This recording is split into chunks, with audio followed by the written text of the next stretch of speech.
নমস্কার। খবর শুরুতেই চোখ রাখবো আজকের সংবাদ শিরোনামে।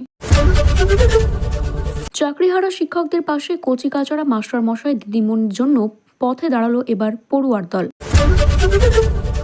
এদিকে কিডনির সমস্যায় মৃত মেয়ে, অবসাদে গঙ্গায় ঝাঁপ দম্পতির।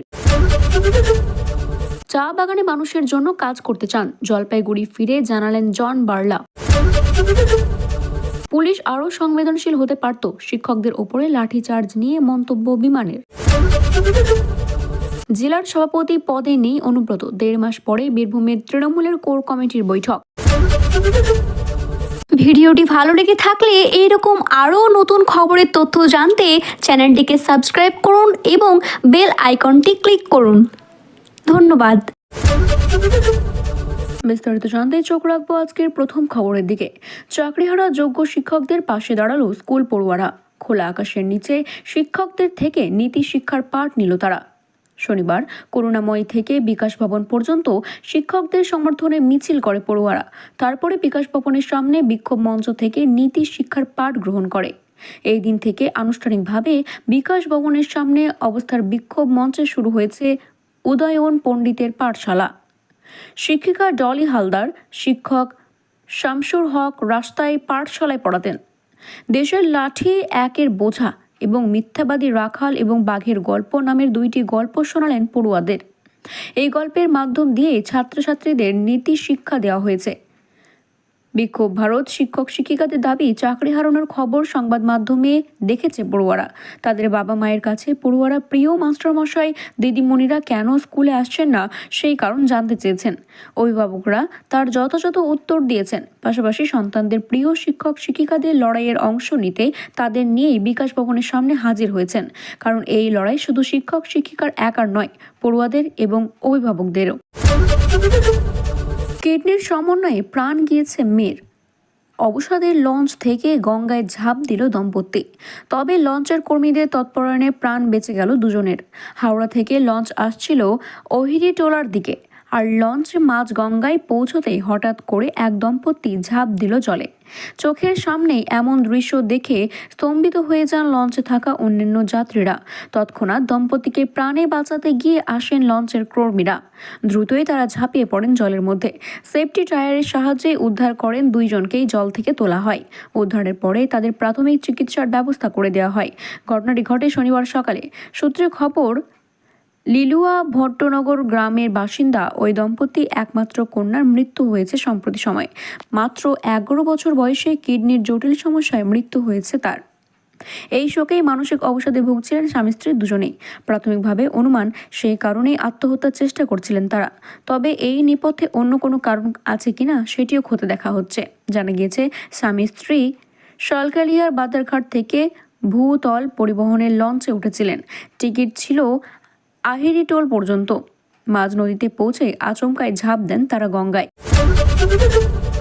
চা বাগানের মানুষের জন্য কাজ করতে চান জন বার্লা। তৃণমূলে যোগদানের পরে শনিবার জলপাইগুড়ি জেলায় ফিরে এমনটাই দাবি করলেন প্রাক্তন বিজেপির নেতা।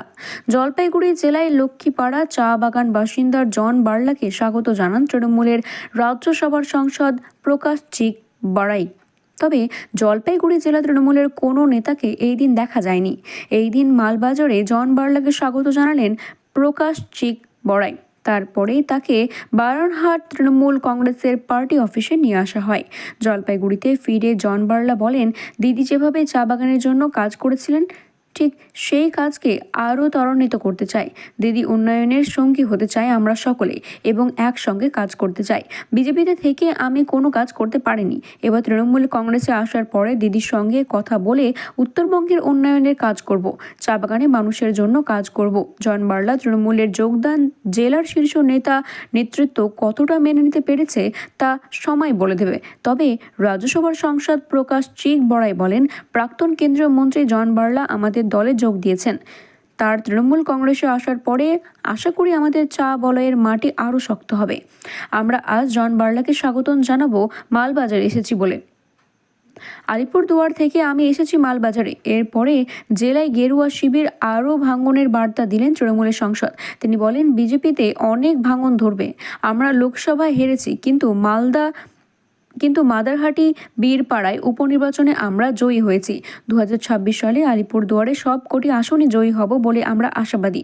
উল্লেখ্য, 2024 সালে আলিপুরদুয়ারে লোকসভায় আসনে বিজেপি জন বার্লাকে টিকিট দেয়নি। টিকিট না পেয়ে দল বিরোধী নানান মন্তব্য এবং মনোজ টিগ্গাকে নিশানা করে একাধিক কথা বলেছেন জন। সেই সময় তাকে লোকসভা নির্বাচনে প্রচারের তাকে বের করে দেওয়া হয়। পরবর্তী সময়ে মনোজ টিগ্গা আলিপুরদুয়ারে কেন্দ্র থেকে লোকসভা নির্বাচনে জয়ী হন। সেই সময় থেকে জন বার্লাকে নিজের কার্যত আড়াল করে নেন তারা।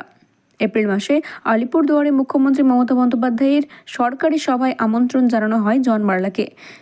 তিনি সেই সভায় যোগদান করেন। তারপর থেকে তৃণমূল কংগ্রেসের সঙ্গে যোগদান নিয়ে জল্পনা তৈরি হয়। বিশেষভাবে বিজেপির কোনো কর্মসূচি জন বার্লাকে আর দেখা যাচ্ছিল না। ক্রমাগত এই পদ্ম শিবিরের কোণঠাসা হয়ে পড়া জন বার্লা শেষ পর্যন্ত বৃহস্পতিবার তৃণমূলে যোগদান করেছেন। বিকাশ ভবনের বিক্ষোভ ভারত চাকরিহারা শিক্ষকদের ওপরে নির্মমভাবে লাঠিচার্জের অভিযোগ উঠেছে পুলিশদের বিরুদ্ধে। তবে পশ্চিমবঙ্গের বিধানসভার অধ্যক্ষ বিমান বন্দ্যোপাধ্যায় মনে করেন পুলিশকে এই ক্ষেত্রে আরও একটু সংযমন দেখানো উচিত ছিল। শনিবার দক্ষিণ 24 পরগনা বারুইপুরের কল্যাণপুর পঞ্চাননতলা থেকে দক্ষিণ কল্যাণপুর পর্যন্ত অপারেশন সিন্দুর সাফল্য সেনাবাহিনীকে শুভেচ্ছা এবং সম্মান জানাতে তিরঙ্গা যাত্রার আয়োজন করা হয় তৃণমূল কংগ্রেসের তরফ থেকে। সেই কর্মসূচি থেকে এই মন্তব্য করেছেন বারুইপুর পশ্চিমের বিধায়ক বিমান বন্দ্যোপাধ্যায়। তিনি বিকাশ ভবনের ঘটনার আন্দোলনকারী শিক্ষক শিক্ষিকাদের সমালোচনা করেছেন। বিধানসভায় অধ্যক্ষ বলেন, আমি বলতে গেলে এটা নিয়ে অনেক রকমের সমালোচনা হতে পারত, কিন্তু আমি টিভিতে দেখেছি যেইভাবে তালা ভেঙে ঢুকেছেন তারা, শিক্ষকদের পক্ষে এটি করা সমীচীন হয়নি।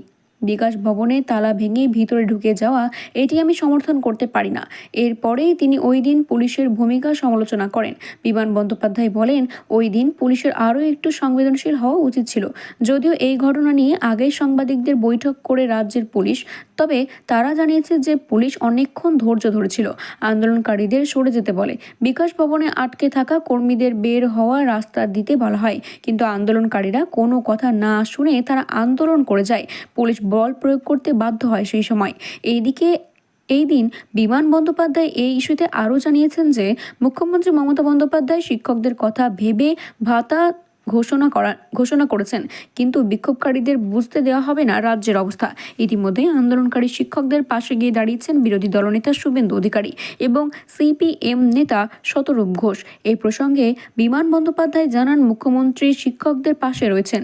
ইতিমধ্যে এই দুর্নীতির সঙ্গে যারা যুক্ত রয়েছেন তাদেরকে গ্রেপ্তার করা হয়েছে। এছাড়াও বিরোধী দলনেতা শুভেন্দু অধিকারীকে জানিয়েছেন শিক্ষকদের নিয়ে আগামী দিনে বিধানসভায় অচল করে দেবে।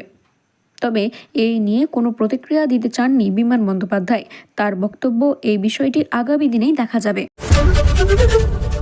অনুব্রত মণ্ডল নয়, বীরভূমের কোর কমিটির ওপরই আস্থা রেখেছেন তৃণমূলের কংগ্রেস। তারপরেই তড়িঘড়ি করে কমিটির বৈঠক ডাকা হয়। শনিবার বোলপুর দলীয় কার্যালয়ে সকাল 11টায় কোর কমিটির বৈঠক ডাকা হয়েছিল। প্রায় 1.5 মাস পর হবে দলের কোর কমিটির বৈঠক। প্রসঙ্গত, কোর কমিটির বৈঠক না হওয়ায় নিয়ে একাধিকবার সরব হয়েছেন যদুধান হিসেবে পরিচিত জেলা পরিষদের সভাপতি কাজল শেখ। গেরুয়া পাচার এবং আর্থিক তাছাড়ুপের মামলায় তিহারে বন্দী ছিলেন তৃণমূল বীরভূমের জেলা সভাপতি অনুব্রত মণ্ডল। সেই সময় বীরভূমের জেলা সাংগঠনিকের হাল ধরতে Trinamool supremo Mamata Bandyopadhyay core committee গঠন করে দিয়েছিলেন। অনুব্রত মণ্ডলের প্রত্যাবর্তনের পরে কোর কমিটিতে তাকে যুক্ত করার নির্দেশ দিয়েছিলেন তৃণমূল সুপ্রিমো। তবে দেখা গিয়েছে যদুদান হিসেবে পরিচিত জেলা পরিষদের সভাপতি ফয়জুল হক ওরফে কাজল শেখের সঙ্গে অনুব্রত মণ্ডলের কন্দলের ফলে কোর কমিটির সিদ্ধান্ত ছাড়াই একাধিক দলীয় কর্মসূচি হয়েছিল। এখনও অনুব্রত মণ্ডল সিদ্ধান্ত নিয়ে দলের কর্মসূচি ঘোষণা করেছিলেন কখনো বা কাজল শেখ। শুক্রবার তৃণমূল কংগ্রেসের রাজ্য স্তর থেকে জেলাগুলিকে সাংগঠনিক রদ বদল করা হয়। তাতে দেখা যায় অনুব্রত মণ্ডল তার জেলা সভাপতির পদে ফেরা হলো না, তবে 2004 সাল থেকে এই পদে ছিলেন তিনি। তার দলের বীরভূমের কোর কমিটির উপরে আস্থা রেখেছিলেন দলের শীর্ষ নেতৃত্ব। কোর কমিটিতে রয়েছে লাভপুরের বিধায়ক অভিজিৎ সিংহ, অনুব্রত মণ্ডল, বিধানসভার উপাধ্যক্ষ অশেষ বন্দ্যোপাধ্যায়, শিউড়ির বিধায়ক বিকাশ রায় চৌধুরী, কারামন্ত্রী চন্দননাথ সিংহ, জেলা পরিষদের সভাপতি কাজল শেখ, তৃণমূলের নেতা সুদীপ্তা ঘোষ। এছাড়াও এই দুই সংসদ শতাব্দী রায় এবং অসিত মালতাকেও অতিথির সদস্য হিসেবে কোর কমিটিতে অন্তর্ভুক্ত করা হয়। অর্থাৎ সভাপতি পদের বদলে বীরভূমে কোর কমিটিতে 9 জন সদস্য রাখা হয়।